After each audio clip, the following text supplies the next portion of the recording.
Why be easy when you can just die? Woo! Wow, I'm Chewy Mew. Welcome to my channel, but more specifically, welcome to another Chewy Mew video, where today we're going to be taking a look at the ToyBiz Marvel Legends first appearance Spider-Man with hair on his stomach. So here he is. So fun fact, I actually did review this figure a while ago, maybe a year ago at this point. I don't remember how long it's been, but I did review this figure before.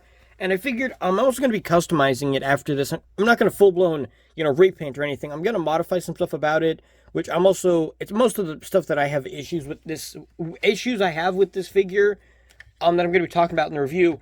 And I wanted to re-review it, so that way, if you guys want to compare the differences, or when I edit this, I can show you guys the differences and the changes between these two.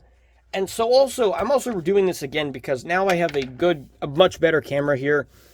You can see how crispy everything looks. Yeah, bend the arms here. Yeah, these arms are really stiff, which I don't really have any way of changing that as far as customizing. But yeah, take a look at the head sculpt here. Very good head sculpt. It's your classic highly detailed and sculpted ToyBiz web painting here. We zoom in here a bit. We zoom in like that. You can see all the detail on this head there. Mine does have a couple scratches here and there. And some of the web lines, honestly, are a little bit missed here and there. Like, you can see right there. You can see, like, about right around here. The paint is not 100% in the web lines, which is a little unfortunate, but if we put it normal like this, honestly, you can't even really see. Like, I mean, with my human eyes, if I'm looking at it with my human eyes, I can see it. Here's the spider logo. I also really like this kind of the original spider logo design for Spider-Man. This costume is not as iconic. I feel like with Hasbro releasing a figure, this figure is a little bit more, or this design is a little bit more popular.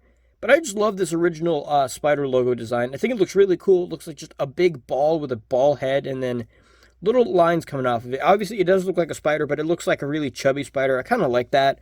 As far as the cape back here, I super glued the cape to his back. Oops, let's unfocus. Super glued the cape to his back. Because that's another problem, that it didn't stay on too good. And he has another spider under here. It's hard to see it now, but what if we turn on flash? Can you see it better? Yeah, you can see the logo a little bit better. It is red, which, fun fact, in the comic book, it's actually blue, which it's not really a big issue to me, considering you can't really see too good. And honestly, I didn't even realize it was blue until I saw a video of someone talking about that, hey, the spider logo is actually blue on this figure, or on the original costume, which, to me, that's okay. Even take a look at this here. These are the fingers of the figure. If we zoom in here, these are the fingers of the figure, and they're really tiny. And you can see they still painted on the web lines. They didn't paint all the way to the tips of the fingers here. Like, you can see there's a little bit like one more set of lines here. They didn't paint all the way to that, but they did sculpt it and they did paint it really good. You have individual finger joints, and they're so tiny fingers. These could work for like a female figure. Like, these hands are probably the same size as a female figure. You can see more web painting and sculpting on here, on the glove as well. The arms did have red pins, which they painted black, and the paint just wore off from, I don't know, like life, basically. The shoulders, also really nice sculpt here in detail. Here on the chest, I will say on the chest is the only place that it seems like the webs are not as thick. Like, if you look here at the stomach, you can see the black webs are really thick. There's fuzz here. Yeah. Oh, no, that's from, like, the cape going inside of, because you wrap the cape around the waist. You can see, like, all the places, the web lines are really thick, very thick black color. They look really good. Look how clean they look on the boots. I think probably the boots have probably the cleanest paint apps on the figure. Like, the lines are missed a little bit, but, at least the good thing is the lines are missing the sculpt, but they're missing it in, like, a good pattern. It's not like this web line that's missing the line is completely out of place. Like, it's not like it misses completely. It's still in good form. It's just not exactly on the lines, which, to me, that's not really an issue for it.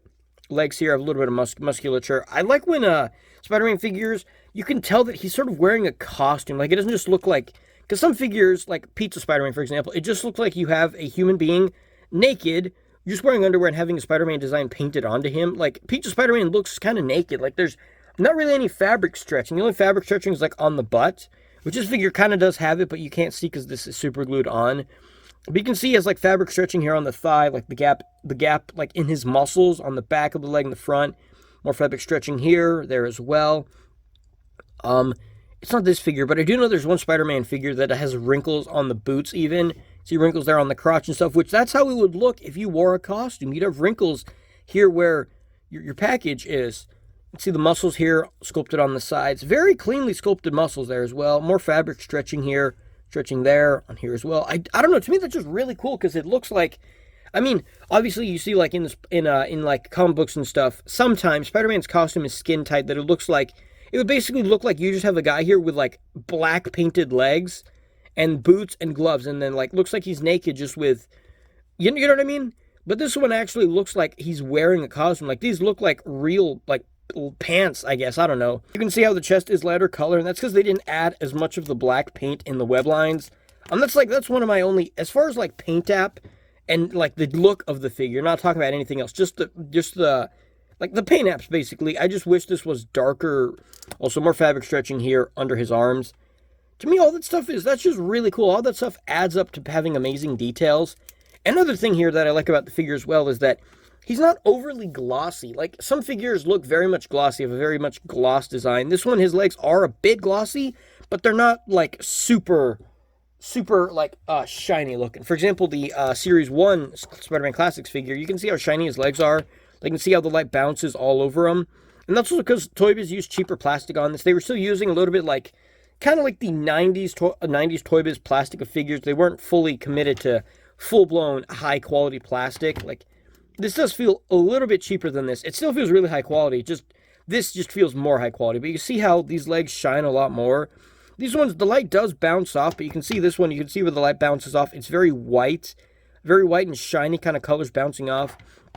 Or this one, when you compare it, none of the figure, except maybe like the stomach here, a little bit of the gloves and the boots. But these are boots and gloves, so that's okay. But the rest of the figure, like the mask, you can see barely reflects any light. I just think that's really cool.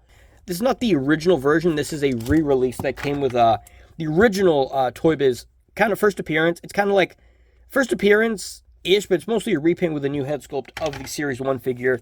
You can see here, you can see how really faithful the design is. You can see the boots are really good, the gloves, the body. You don't really see any fabric stretching on this because, like I said, it looks kind of like a naked dude with a mask in a way. I hope you get what I mean. The suit looks extremely skin tight. The only thing I will say is, as far as like the chest goes, this chest does have the webs going out a little bit to an angle, whereas this one has them going this angle. Like, you know, these look like the angle is going down this way, whereas these look like they're going down, like you see, this is going upwards. These are going, I don't know how to explain it, but it looks like a V going down to like this little crotch thing here, whereas this one has the webs kind of going the other direction. I don't know. It's hard to explain, but I hope you see what I mean. Let's take this out here. The figure doesn't come with this comic book. I actually don't know. I just have a bunch of comic books like stuck in here that came with figures.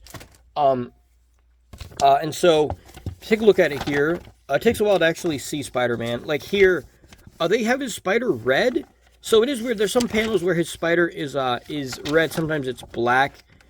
And if you take a look at the back is pretty much identical. Like to this specific panel, it is identical here.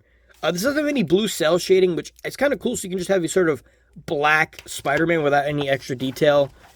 There was a comic... Oh, but look at this. You can see the design on his webs is a little bit different here as well. So, ToyBiz had the webs spreading out a little bit to the sides, whereas this just has all the webs going straight down. Also, you can see on his spider, I think it might have just been like sort of drawing limitations or something, where you see the spider has no web lines going onto it. Whereas this one, the spider is on top of the web lines. I guess because, I mean, this is a figure and it's in 3D, that the spider is sticking out and the webs are, like, carved in, I guess, or sculpted inwards. You can see the spider pops out, whereas the webbing kind of goes in. Same thing with the eyes. The eyes are popping out, but the webs are going into his head, you know? Whereas this one, you can't really create 3D images on a comic book, especially this is from the 60s where you didn't have, like, crazy computer tech where you could put CGI on a comic book. Spider logo looks red there again. There was a panel where his suit looks blue, isn't there? Or maybe they changed it in this comic book. I know I've seen pictures where the Spider logo is blue, but not on this page. I know I've seen pictures where the Spider logo is blue, which is a little bit weird how none of it is. But it's just cool to see how Peter Parker looked like in his first appearance. This is how he looked through most of like the 60s and 70s. I just think he looks really cool there. So to me, this doesn't detract from the figure. For some people, this might, and that is people say he looks way too skinny, which I mean he kind of does, but also McFarlane Spider-Man is just as skinny. So unfortunately, my McFarlane Spider-Man got destroyed. And this here is a Fearsome Foe Spider-Man. Basically, it's basically McFarlane just with very slight retooling that you probably wouldn't notice. I also like this height difference. His legs are kind of weird. But even if his legs are straight like this, you can see he's shorter, which I kind of like. Because this is very clearly supposed to be a 15-year-old Peter Parker. Whereas this is probably not a kid Peter Parker. There's like paint here on his eye. But I like that there's a height difference between these two instead of them being the same height, where this one looks kind of like, I don't know, to me he looks like if this guy grew up, because you can see the musculature is similar. This guy just has more toned legs, slightly bigger biceps, bigger shoulders as well, bigger chest, sort of a more muscular six-pack and stuff, like muscles on his neck. You can even see he has a bigger Adam's apple compared to this one. I know obviously ToyBiz wasn't like, okay, we're going to make Fearsome Foes the sequel to first appearance. I know that's not what they did, but I don't know. To me, I feel like they kind of have some similarities. Even not the eyes, not the eyes. Just like it doesn't look like the same body or anything, but I don't know. I feel like this is a good comparison. How he is taller. He's also one of the taller ToyBiz Spider-Man figures. Not all of them are like this tall. This guy's about 6 inches. He's about like ever so slightly taller, but look at that. I like that height difference. That's pretty cool. Or I don't know, but you can see this leg is sticking out. Kind of weird. This leg fits flat, but this one doesn't. And you can see if you push the legs together, he does stand straight, but if you let it go, he goes to the side. I have a feeling there's like something, because look at the pelvis here. I don't really see an issue, so I guess it's something inside of the pelvis. That sounds really weird, but something inside of the pelvis that is keeping this joint from going flat. Like there's something pushing it out, like too much plastic or something. Another issue with the figure, which is, some people complain about this. To me, once you have him in a pose, like if you have him like in some kind of this is like a classic Spider-Man pose for me or something, like shooting a web like this or something. So standing still, his legs do look a little bit funky, but if you have him like in some kind of like web shooting pose, it's kind of really slapped together here. But if you have some kind of pose like this, like just get them together, his leg doesn't look awkward. He looks pretty normal. And then, unfortunately, you can't bend his ab crunch forward that much or really back much. And that leads me to the second issue with this figure, is that, unfortunately, his ab crunch is kind of bad. I mean, it does move forward like that much, but, I mean, not really the best. And it goes back. I mean, you can bend it back, but you have to hold it. And if you let go, he just goes back to normal. I can tell how far it bends because you see here, there's the little, with my light here, there's this little plastic line here where the two pieces are connected together, and there's a line here on the stomach where they're connected. You can see when I bend it forward, you can see how those lines separate. Turn the flash on. You can see how those lines separate there. You can see the gaps are separate, and when I move it back, the gap barely changes. So he's very ever so slightly moving back, and that is if you push his arm in, the other arm sticks out, and if you push this one in, it sticks out. That's because he has these butterfly joints, or these armpit joints, which I do think are kind of useful, especially for this figure to have him like in a flying pose, which unfortunately the flying pose doesn't work because his ab crunch sucks. But this for me is one of the issues because his arms get weird like this. And I have heard people say this before, that saying Hasbro figures or ToyBiz figures don't look good just standing still, which admittedly this one does not. I mean, to me it doesn't look bad. It's just this leg is kind of dumb and this kind of shoulder defect. I feel like this is a defect and not an actual flaw. I don't know if this is an issue with my figure or if this is just an issue with this mold. I'm pretty sure this can be modified to, I'm pretty sure if ToyBiz did some stuff and tweaked the mold, it could have worked. Look, not dumb. Because there are other figures that have that same plastic and they don't suffer from it. Like Sinister Six Venom here. You can see his arms look normal. Like they have the same articulation in the arms here, except these ones go out a lot farther. They go up a lot more.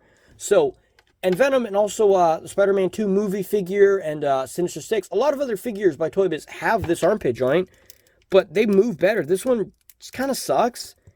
So, and I don't know how this happens. It's like a gimmick or something. They could have sold this as a gimmick, like with movable arms or something. I don't know, but when you super glue the cape to the arms, to the neck here, and to this, I did modify it, and, you know, it is super glued, but this is one of those Spider-Man figures that I feel like it kind of needs a cape. That's, like, very iconic with the character. Even when he's not gliding with it, you can still see the wings here on it, which I think that looks really cool. But either way, let's go over articulation. So his head looks down all the way, looks up all the way, rotates all the way around, and then you can also have, like this, hinges neck back and forth. The arms rotate all the way around. I mean, the cape does block them now, but if you don't super glue the cape, it doesn't happen. He has these weird armpit joints that offer the arms to move up higher, but still kind of bad. The arms have a very limited joints that they can only go up this high. You probably get them to go up higher.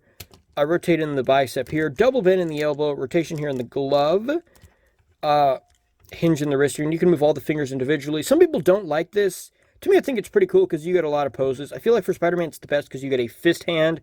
You have an open palm for, like, you know, wall crawling kind of hands. And then you get Spider-Man's most iconic hand gesture, and that is web flipping. You could do middle finger, but I'm not 6 years old, so I'm not going to do it. Rotation here in the waist. The cape does make it not rotate all the way around, but let's be honest. When are you going to need Spider-Man's pelvis to be like this? The outer crunch, like I said, is kind of bad. The legs kick up a pretty decent amount. They go back ever so slightly. He can do the splits really good. Rotation here in the upper leg. Double bend in the knee. Rotation here in his boot.